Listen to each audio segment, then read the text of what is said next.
Good morning and welcome to Drew's Book Reviews. Today's book is one I have been meaning to read for a long time. And honestly, I don't know why it took me so long to get to it, but I finally did. I finally read it, and boy, am I glad that I did. George Orwell's 1984. Just an incredible book, really. If you haven't read it, of course, be sure to. You probably already know what it's about. Orwellian futures, the term has come to be known about a state with mass surveillance of the populace, control, thought crime. Just, it's really dystopian, I would say scary world that George Orwell envisioned for this future and mass control of mankind. So, of course, in this world, the world is divided into three mega superpowers. We got Eurasia, East Asia, and Oceania. And our story takes place in Oceania, where the government is divided into four separate ministries. We, of course, have the Ministry of Truth, which is really focused on lies, which is perpetrated through the news media, through the literature or education system, and our arts and entertainment.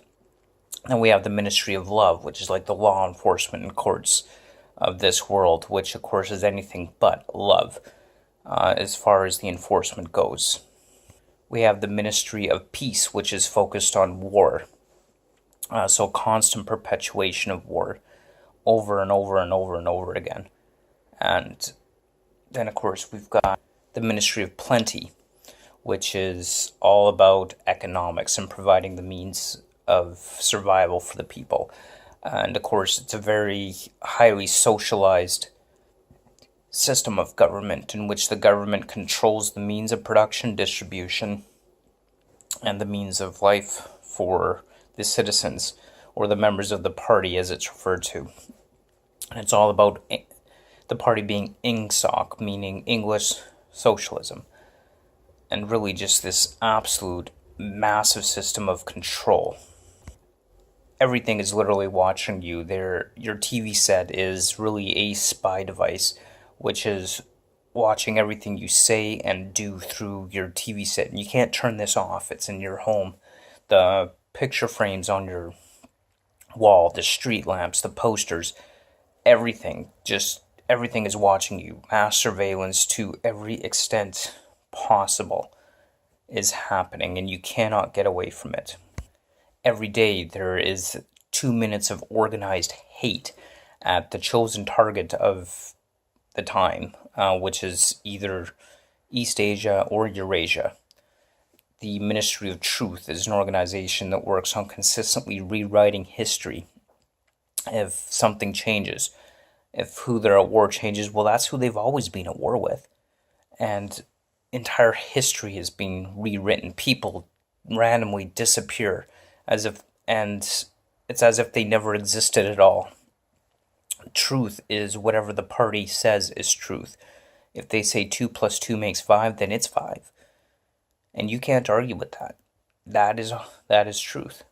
And to argue with it is to be a thought crime, which is enforced through the thought police. And you are taken to the Ministry of Love to be tortured and psychologically manipulated and abused in order to bring your thoughts back where they should be and where they're supposed to be.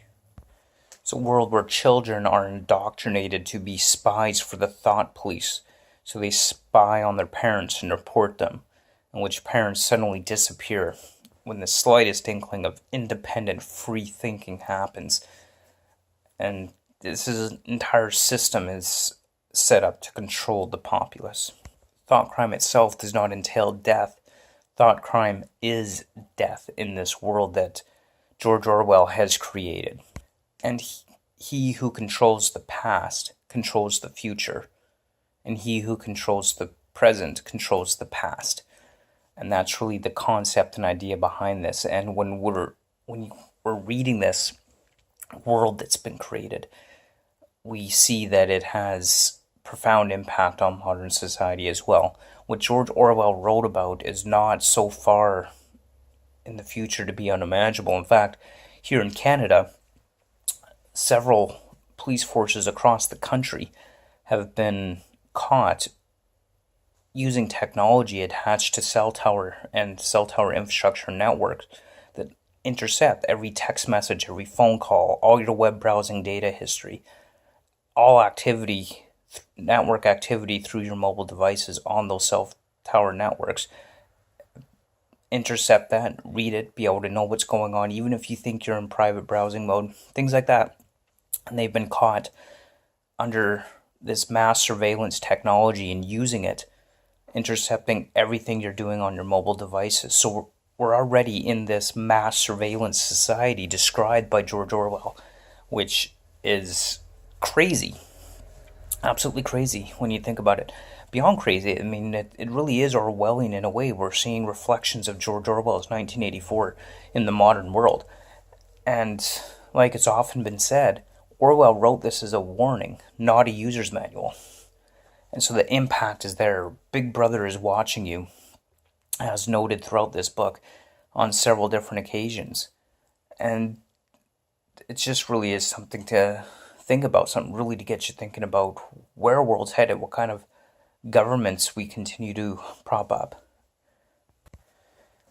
So the story of George Orwell's 1984 revolves around our main character, Winston, who works for the government. He works for the Ministry of Truth, so his entire job is to rewrite history.